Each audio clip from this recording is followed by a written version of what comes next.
നയപരമായ തീരുമാനമെടുക്കരുന്ന ഹൈക്കോടതി വിധി നിലനിൽക്കെ ഇപ്പോൾ വഖഫിന്റെ യോഗം വിളിച്ചിരിക്കുന്നു ചെയർമാൻ KS ഹംസ എന്നുള്ളതാണ്. യോഗത്തിന്റെ ദൃശ്യങ്ങളാണ് പ്രേക്ഷകർ കാണുന്നത്.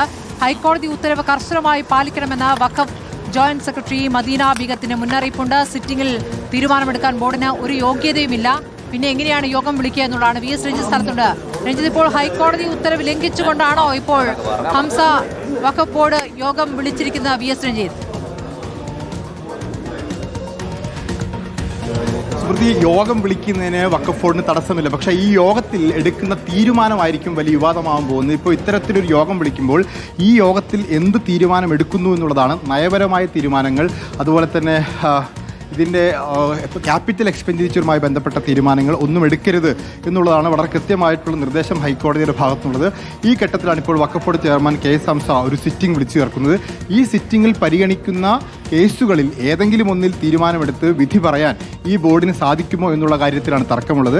ഇപ്പോൾ സർക്കാർ നിയമിച്ച ജോയിന്റ് സെക്രട്ടറി മദീന ബീഗം വഖഫ് ബോർഡിന് കൃത്യമായൊരു മെയിൽ അയച്ചിട്ടുണ്ട്. ആ മെയിലിൽ പറയുന്നത് ഹൈക്കോടതി വിധി കൃത്യമായി ഫോളോ ചെയ്ത ശേഷം മാത്രമേ ഈ യോഗം ചേരാൻ സാധിക്കൂ എന്നുള്ളതാണ്. എന്ന് പറഞ്ഞാൽ ഇതിലൊരു തീരുമാനവും എടുക്കരുത് എന്നുള്ളതാണ്. അപ്പോൾ എന്തിനാണ് ഇപ്പോൾ ഒരു യോഗം വിളിച്ചു ചേർത്തിരിക്കുന്നത്? ഇതൊരു തർക്കമാണ്. സംസ്ഥാന സർക്കാരും വഖഫ് ബോർഡും തമ്മിലുള്ള ഒരു തർക്കത്തിൻ്റെ, ഒരു നേർക്കുനേർ തർക്കത്തിൻ്റെ ഭാഗം കൂടിയാണ് ഈ യോഗം എന്നുള്ളതാണ്. കാരണം ഒരു യോഗം വിളിക്കണമെങ്കിൽ, ഒരു സിറ്റിംഗ് വിളിക്കണമെങ്കിൽ ചുരുങ്ങിയത് 50,000 രൂപയെങ്കിലും ബോർഡിന് ചിലവ് വരും. അപ്പോൾ ഈ യോഗത്തിൽ നയപരമായൊരു തീരുമാനമെടുക്കാൻ പറ്റുമോ? ഈ കേസിൽ, ഈ യോഗത്തിൽ വിളിക്കുന്ന കേസുകളിൽ ഒരു തീരുമാനമെടുക്കാൻ ഈ ബോർഡിന്, ഒരു ജുഡീഷ്യൽ പവറുള്ള ബോർഡാണ്, ആ ജുഡീഷ്യൽ ആയിട്ടുള്ള തീരുമാനങ്ങൾ, അത് നയപരമായ തീരുമാനമാണ്, അത്തരം തീരുമാനങ്ങൾ എടുക്കാൻ സാധിക്കുമോ എന്നുള്ളതാണ്. അങ്ങനെ സാധിക്കും എന്നുള്ളതാണ് ഇപ്പോൾ വഖഫ് ബോർഡ് ചെയർമാൻ പറഞ്ഞത്. മേജർ നയപരമല്ലാത്ത തീരുമാനങ്ങളോ അല്ലെങ്കിൽ ക്യാപിറ്റൽ എക്സ്പെൻഡിച്ചറുമായി ബന്ധപ്പെട്ടതല്ലാത്ത തീരുമാനങ്ങൾക്ക് എടുക്കാൻ സാധിക്കും എന്ന് ബോർഡ് ചെയർമാൻ പറയുന്നു. പക്ഷേ അത് എത്രത്തോളം ഹൈക്കോടതി വിധിക്ക് അനുസൃതമായിരിക്കും എന്നുള്ളതാണ് തർക്കമായി നിലനിൽക്കുന്നത്. അതായത് ഇപ്പോൾ സർക്കാർ നിയമിച്ച ജോയിന്റ് സെക്രട്ടറി ഇക്കാര്യത്തിൽ കർശനമായൊരു മുന്നറിയിപ്പുമായി വന്നിരിക്കുന്നു. ഇതിൽ കൃത്യമായി തന്നെ സാമ്പത്തിക കാര്യങ്ങളിൽ തീരുമാനമെടുക്കാൻ അധികാരമുള്ളത് രഞ്ജിത്ത്. തീർച്ചയായിട്ടും അതിൽ നയപരമായോ സാമ്പത്തികമായോ കാര്യങ്ങളിൽ തീരുമാനമെടുക്കുന്നതിന് ജോയിന്റ് സെക്രട്ടറിയുടെ അനുമതി ഉണ്ടായിരിക്കണം എന്നുള്ളതാണ് ഹൈക്കോടതിയുടെ തീരുമാനം എന്ന് പറയുന്നത്, ഹൈക്കോടതിയുടെ വിധി എന്ന് പറയുന്നത്. ആ ജോയിന്റ് സെക്രട്ടറിയാണ് ഇപ്പോൾ വഖഫ് ബോർഡിന് കൃത്യമായി മെയിൽ അയച്ചിട്ടുള്ളത്. ഈ യോഗം അത് കൃത്യമായി ഹൈക്കോടതി വിധി അനുസരിച്ച് മാത്രമേ ചേരാൻ സാധിക്കൂ എന്നുള്ളതാണ് ഇപ്പോൾ ആ മെയിലിൽ, മദീന ബീഗത്തിൻ്റെ മെയിലിൽ പറയുന്നത്. ഈ ഹൈക്കോടതി ഉത്തരവിനെതിരെ ഇപ്പോൾ ഉമർ ഫൈസി മുക്കവും അതുപോലെ വഖഫ് ബോർഡും ഒക്കെ സുപ്രീം കോടതിയെ സമീപിച്ചിട്ടുണ്ട്. ആ കേസ് അവിടെ നിലനിൽക്കുകയാണ്. ആ കേസുമായി ബന്ധപ്പെട്ട് ഇന്നിപ്പോൾ കേസ് സുപ്രീം കോടതി പരിഗണിക്കുകയും ചെയ്യുന്നുണ്ട്. അതിൽ KS ഹംസയുടെയൊക്കെ വാദവും ഉമർ ഫൈസി മുക്കത്തിൻ്റെയൊക്കെ വിചിത്രമായ വാദം അവിടെയുണ്ട്.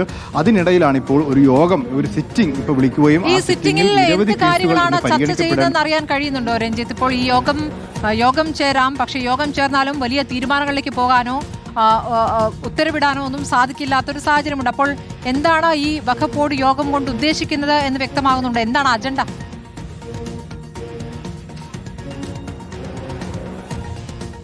അതാണ് ഇവിടുത്തെ ഏറ്റവും പ്രധാനപ്പെട്ട കാര്യമെന്ന് പറയുന്നത്. ഈ യോഗത്തിൽ എന്ത് അജണ്ട വെച്ചാലും ആ അജണ്ടയിൽ, അതായത് വഖഫ് ബോർഡിൻ്റെ സ്വത്തുവകകളുമായി ബന്ധപ്പെട്ട തർക്കമാണെങ്കിലും വഖഫ് ബോർഡുമായി ബന്ധപ്പെട്ട എന്തെങ്കിലും കേസുകളാണെങ്കിലും ഏത് കേസാണെങ്കിലും ആ കേസിലൊരു വിധി പറയാൻ ഈ ബോർഡിന് സാധിക്കുമോ? ഇപ്പോൾ ഹൈക്കോടതി ഭാഗികമായി മരവിപ്പിച്ചൊരു ബോർഡാണ്. ആ പ്രവർത്തനത്തിൽ നിയന്ത്രണമുണ്ട്.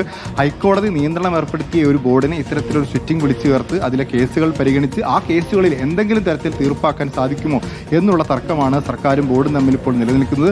മദീന ബീഗത്തിൻ്റെ നിർദ്ദേശം, മുന്നറിയിപ്പ് എന്ന് പറയുന്നത് അത്തരത്തിലൊരു തീരുമാനവും എടുക്കരുത് എന്നുള്ളതാണ്. അങ്ങനെ തീരുമാനം എടുക്കരുതെന്ന് കർശനമായി പറഞ്ഞ ശേഷവും ഈ ബോർഡ് യോഗവുമായി മുന്നോട്ട് പോകാൻ തന്നെയാണ് KS ഹംസ.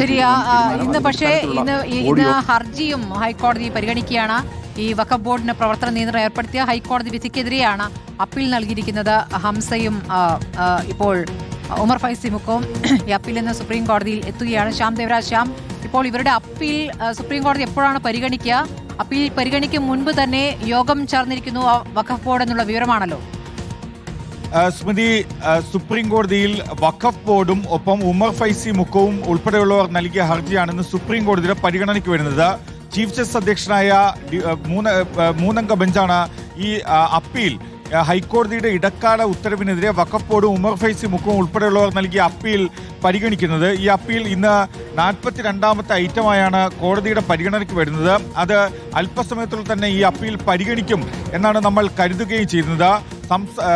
സംസ്ഥാന വഖഫ് ബോർഡ് സുപ്രീം കോടതിയിൽ ആവശ്യപ്പെടുന്ന കാര്യം 15-ാം തീയതിയിലെ ഇടക്കാല ഉത്തരവ്, ഹൈക്കോടതിയുടെ ഇടക്കാല ഉത്തരവ്, അതായത് വഖഫ് ബോർഡിന് പ്രവർത്തന നിയന്ത്രണങ്ങൾ ഏർപ്പെടുത്തിയ ഇടക്കാല ഉത്തരവ് സ്റ്റേ ചെയ്യണം എന്ന ആവശ്യമാണ്.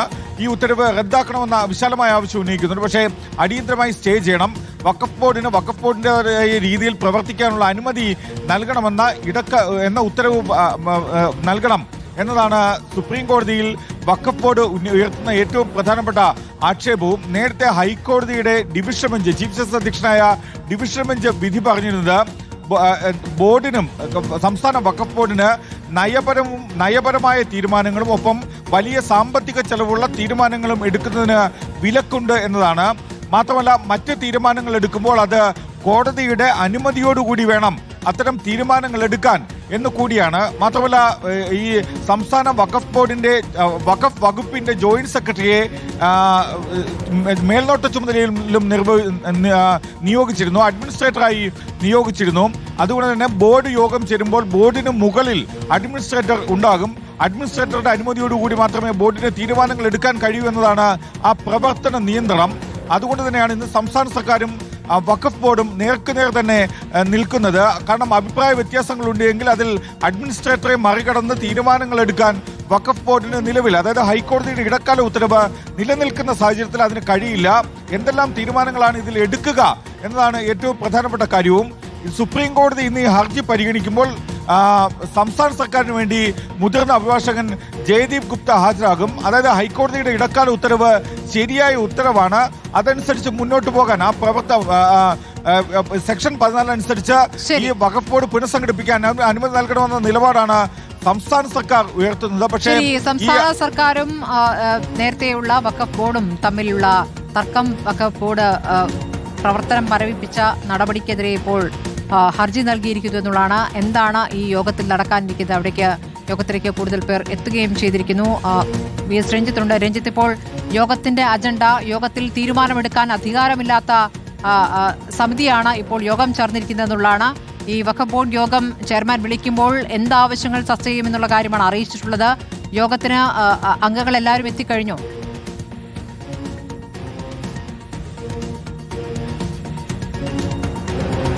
പ്രതി യോഗത്തിലെ അംഗങ്ങൾ എത്തിയിട്ടുണ്ട്. സാധാരണഗതിയിൽ ഇത്തരം സിറ്റിംഗ് ഉണ്ടാകുമ്പോൾ വഖഫ് ബോർഡുമായി ബന്ധപ്പെട്ടുള്ള തർക്കങ്ങൾ, വഖഫ് ബോർഡുമായി ഉന്നയിക്കപ്പെടുന്ന തർക്കങ്ങൾ, ഇപ്പോൾ മുനമ്പം ഉൾപ്പെടെയുള്ള വിഷയങ്ങൾ പരിഗണിക്കുന്ന, അല്ലെങ്കിൽ അത്തരം തർക്കങ്ങൾ പരിഗണിക്കുന്ന, അത്തരം തർക്കങ്ങളിൽ തീരുമാനമെടുക്കുന്ന ഒരു ജുഡീഷ്യൽ പവറുള്ള ബോഡി തന്നെയാണ്. അത്തരം ജുഡീഷ്യൽ ആയിട്ടുള്ള കേസുകൾ തന്നെയാണ് ഇവിടെയും പരിഗണിക്കപ്പെടുക. പക്ഷേ ഇത്തവണ ആ കേസ് പരിഗണിക്കുമ്പോൾ ഏതൊക്കെ കേസുകളിൽ തീരുമാനമെടുക്കാൻ ഈ ബോർഡിന് സാധിക്കും? ചില കാര്യങ്ങളിൽ തീരുമാനമെടുക്കാൻ സാധിക്കും, ഭൂരിഭാഗം കാര്യങ്ങളിലും തീരുമാനമെടുക്കാൻ സാധിക്കുമെന്നാണ് ഇപ്പോൾ അല്പം മുമ്പ് KS ഹംസ അനൗദ്യോഗികമായി പറഞ്ഞത്. പക്ഷേ മദീന ബീഗത്തിന്റെ മെയിൽ അല്ലെങ്കിൽ താക്കീത് എന്ന് പറയുന്നത് ഹൈക്കോടതിയുടെ വിധി കൃത്യമായി പാലിച്ചുകൊണ്ട് മാത്രമേ ഈ യോഗം ചേരാൻ സാധിക്കൂ എന്നുള്ളതാണ്. അപ്പോൾ ഈ യോഗത്തിലെടുക്കാൻ പോകുന്ന തീരുമാനവുമായി ബന്ധപ്പെട്ടായിരിക്കും തർക്കം നിലനിൽക്കാൻ പോകുന്നത്. ഈ ഒരു ബോർഡിന്റെ അധികാര നിർണ്ണയവുമായി ബന്ധപ്പെട്ട തർക്കമായിരിക്കും നിലനിൽക്കാൻ പോകുന്നത്. ഈ ബോർഡിന്റെ തീരുമാനങ്ങൾ, നയപരമായ തീരുമാനങ്ങൾ, സാമ്പത്തികമായ തീരുമാനങ്ങൾ, അതൊക്കെ ജോയിന്റ് സെക്രട്ടറിയുടെ നിർദ്ദേശപ്രകാരം, ജോയിന്റ് സെക്രട്ടറിയുടെ അനുമതിയോടുകൂടി വേണം എന്നുള്ളതാണ് ഹൈക്കോടതി വിധി. ആ ജോയിന്റ് സെക്രട്ടറി ഇവിടെ പങ്കെടുക്കുന്നില്ല. ഈ ജോയിന്റ് സെക്രട്ടറി ഇപ്പോൾ മുന്നറിയിപ്പാണ് കൊടുത്തിട്ടുള്ളത്. യോഗം നടത്താനുള്ള അനുമതിയല്ല, യോഗം നടത്തരുത് എന്ന് പറയാൻ സാധിക്കില്ല. പക്ഷെ നടത്തുന്ന യോഗത്തിലെടുക്കുന്ന തീരുമാനങ്ങൾ ഹൈക്കോടതിയുടെ വിധി അനുസരിച്ച് മാത്രമേ സാധിക്കൂ എന്നുള്ള ഒരു കൃത്യമായിട്ടുള്ള കാര്യമാണ് ഇവിടെ പറഞ്ഞു വെക്കുന്നത്. ഏതായാലും ഇതിനെതിരെയാണ് ഇപ്പോൾ ഉമർ ഫൈസി മുക്കവും KS ഹംസയും ഒക്കെ സുപ്രീം കോടതിയിൽ പോയിട്ടുള്ളത്. ആ സുപ്രീം കോടതിയിൽ ഉമർ ഫൈസി മുക്കം അതുപോലെ തന്നെ KS ഹംസയും പറയുന്നത് ഞങ്ങൾക്ക് നോൺ മുസ്ലിം അംഗങ്ങളെ നിയമിക്കുന്നതിൽ തർക്കമില്ല എന്നുള്ള കാര്യമാണ്. ശരി, സുനിൽ, ഇപ്പോൾ കോടതിയിൽ ഈ നിലവിലെ വഖഫ് ബോർഡ് ചെയർമാന്റെ ഹർജി അടക്കം ഇന്ന് എടുക്കാനിരിക്കെ ഇപ്പോൾ ബോർഡ് യോഗം വിളിച്ചിരിക്കുന്നു ചെയർമാൻ. വഖഫ് ബോർഡുമായി ബന്ധപ്പെട്ടപ്പോൾ നിലവിൽ രാഷ്ട്രീയമായും നിയമപരമായും ഉള്ള ഒരു യുദ്ധം നടക്കുകയല്ലേ? തീർച്ചയായും വഖഫ് ബോർഡിന് നയപരമായി എന്തെങ്കിലും ഒരു തീരുമാനത്തിലേക്ക് പോകാൻ കഴിയില്ല ഇന്നത്തെ യോഗത്തിലൂടെ. ഏതായാലും ഇത് തീർച്ചയായും കോടതികളുടെ പരിശോധനകൾ നടക്കുകയാണ്. സുപ്രീം കോടതി കേസ് പരിഗണിക്കുന്നു.